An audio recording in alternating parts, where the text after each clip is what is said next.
Nesse vídeo eu vou trazer para vocês o recente anúncio de dividendos de Irani, bem como meu primeiro aporte na companhia. Vou trazer aqui meu racional, bem como o preço justo e se há a possibilidade de preço teto em Irani. Então vamos ao vídeo. Salve, salve investidores! Como é que vocês estão? Sempre lembrando que antes de continuar, você clica no botãozinho vermelho de inscrever-se para ajudar esse canal, tá bom? Também deixo na descrição e no comentário fixado o link da plataforma GF+, faça seu teste grátis. Se não lhe interessar, depois se fizer o teste é só cancelar tranquilo. Vamos aqui então falar a respeito de Irani. Finalmente entrei na companhia, mas antes vamos trazer aqui o anúncio de dividendos da empresa por meio dessa ata de reunião do Conselho de Administração da empresa, reunião realizada no dia 3 de agosto, às 13h30, data de gravação desse vídeo. E esses são dividendos intercalares com base nas demonstrações financeiras da companhia do dia 30 de junho de 2022, abrangendo então o quê? O primeiro semestre e em especial o segundo trimestre de 2022. E a deliberação foi a seguinte: pela distribuição do total de R$23.625.000 de dividendos, correspondentes a 9 centavos por ação. Lembrando que a Irani hoje está no novo mercado, possui apenas ações ordinárias em livre circulação no mercado RANI 3. E para ter direito a receber esses dividendos, você precisa ser dono das ações no dia 8 de agosto de 2022. Que vai ser na próxima segunda-feira. Ah, Luan, então você comprou só para receber o dividendo? Não, eu não faço isso. Isso não é uma estratégia inteligente. Nunca compre antes da Datacom para receber os dividendos. Isso não é uma boa estratégia. Por quê? Porque na DataX, o preço teórico de abertura da DataX, ele é junto com o ajuste sobre a cotação. Então esse dividendo é tirado da cotação e aí na abertura do mercado, teoricamente, você vai pagar o valor da ação menos o dividendo. Então você não ganha nada com isso. Agora, comprar na DataX ou após a DataX com o ajuste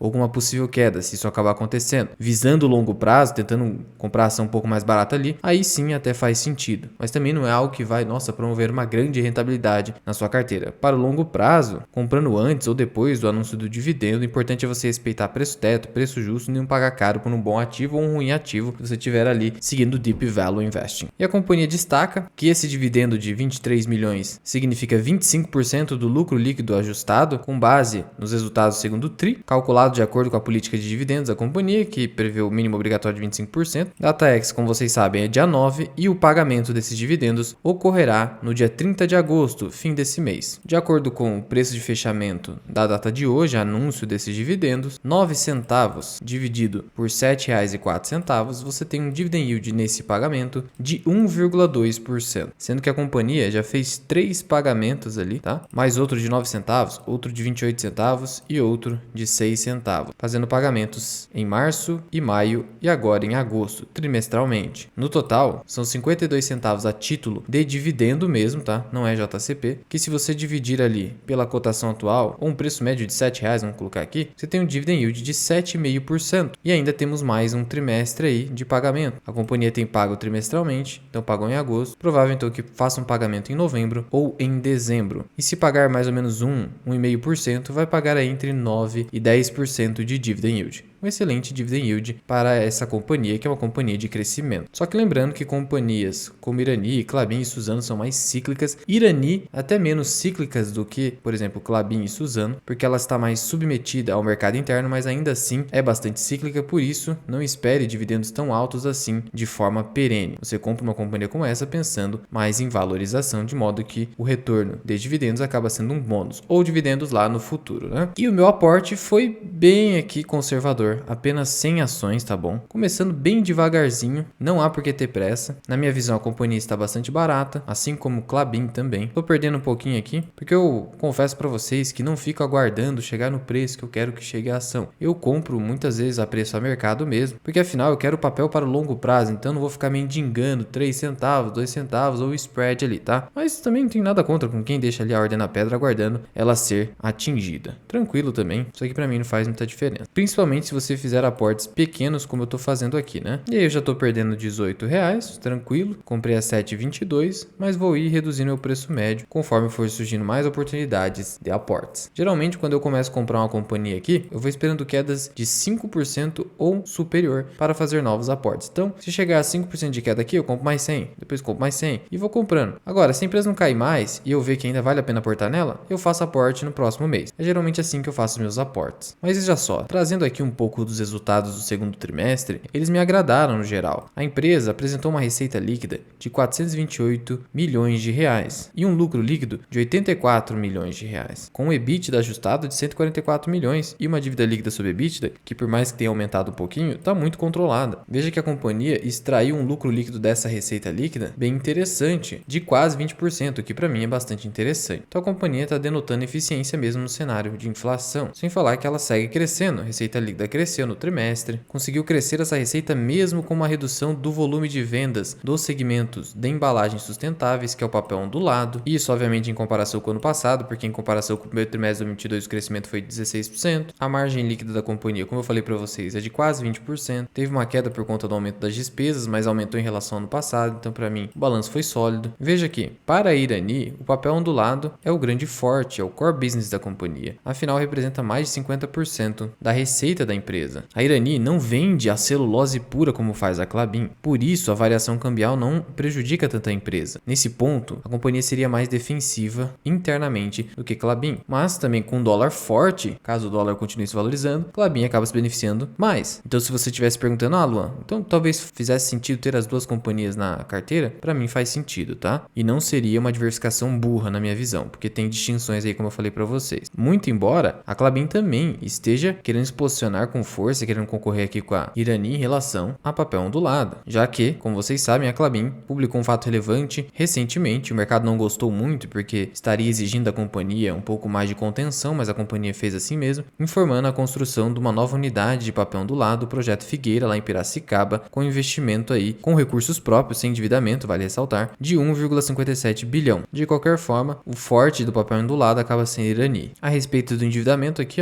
olha como ele segue controlado. Desde 2019 ele vem decrescendo e praticamente ficou estável nesse ano. Tá vendo? Esse endividamento aqui é muito controlado. Sendo que o rating da companhia segue subindo. Em escala global, o rating da companhia subiu de BRA para BR2A. Então melhorou aqui. A posição em caixa da companhia, da ordem de 500 milhões de reais. Está com caixa, a companhia segue aí com seu programa de investimentos em modernização e automação, principalmente com o desenvolvimento da sua plataforma Gaia, que é o grande projeto de expansão da empresa. É um projeto bem ousado e bem interessante, envolvendo aqui a expansão da recuperação de químicos e utilidades, expansão de embalagens SC, repotencialização São Luís, ou seja, é o grande projeto de expansão da empresa, de crescimento, sendo que a finalização do projeto Gaia tem previsão para finalização no segundo semestre de 2024.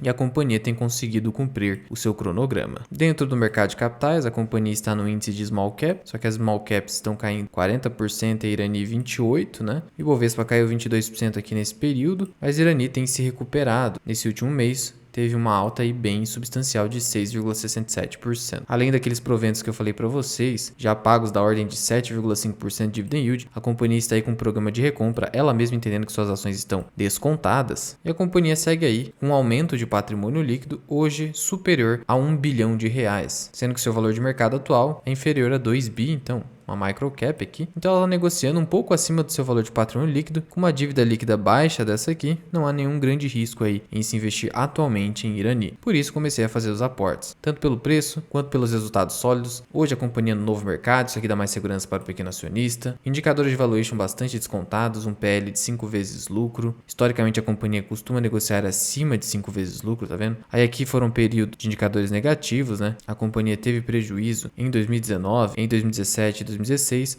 mas foram prejuízos baixos, tá? Foi o ciclo de mercado, mas atualmente a companhia vem numa crescente, conseguindo desenvolver o projeto Gaia, melhorou sua governança, está pagando mais dividendos, então hoje se tornou, na minha visão, um bom investimento. Sendo que desde 2009, os únicos prejuízos que a companhia teve não foram tão grandes, exceto aqui o de 2017, foi entre os anos de 2016 e 2019. Então, claro, não é uma companhia que tem um histórico isento de prejuízo. Então, por exemplo, não dá para dizer que ela não tem o seu risco de ter um novo prejuízo no futuro, mas acredito que com esse projeto de expansão hoje da companhia e sua nova governança, os prejuízos se tornam mais difíceis de ocorrerem. De qualquer forma, compõe a carteira de oportunidade. Veja que a própria plataforma GF+, nem coloca na carteira de dividendos, coloca na carteira de oportunidades, de tal modo que a plataforma GF+, reconhece que a empresa tem um maior risco aqui e também não há como prever um preço teto para Irani, já que ela não tem um histórico de proventos bastante confiável, tanto que teve prejuízos, como mostrei ali para vocês, em determinado ciclo, e por isso é possível apenas calcular o preço justo pelo método Graham, que eu vou trazer aqui para vocês. Então, considerando que a companhia está com PL ali de 5 vezes lucro e seria algo muito distorcido colocar um índice Graham de 22,5, vou colocar arbitrariamente um índice Graham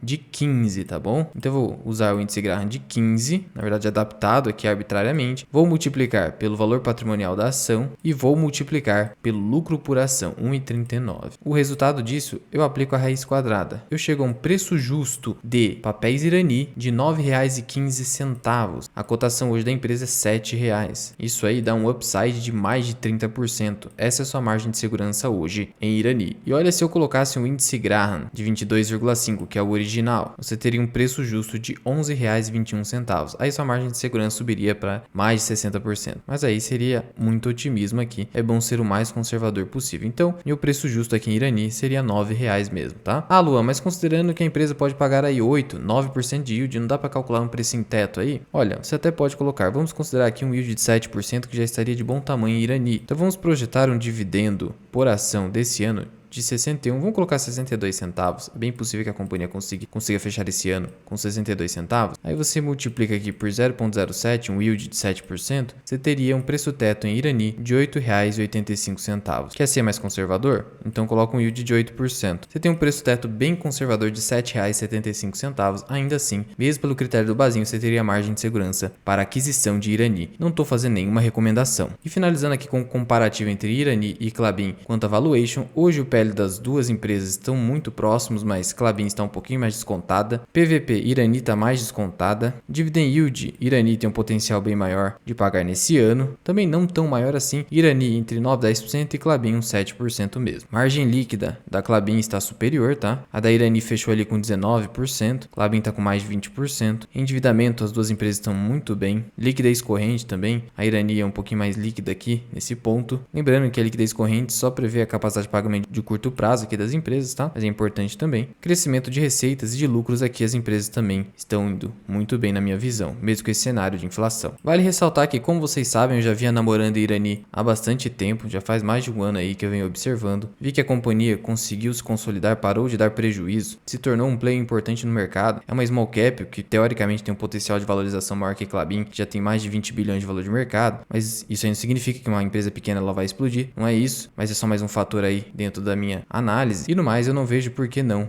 começar a comprar a empresa, principalmente que ela está aí no último ano acumulando desvalorização, então ela ainda está com desconto e negociada abaixo de 2 vezes o valor patrimonial também. Não vejo grande risco hoje em papéis Irani, que é uma companhia já antiga, tá? Então não vai quebrar assim do nada, fundada na década de 40. Mas já vai deixando aqui nos comentários, você tem Irani na carteira ou ela está no seu radar? Você vai receber esses dividendos? Conta aqui para mim. Muito obrigado por ter ficado comigo até aqui. Eu sou o Luan, que é o canal Mirar Investing. Até o próximo vídeo. Fui!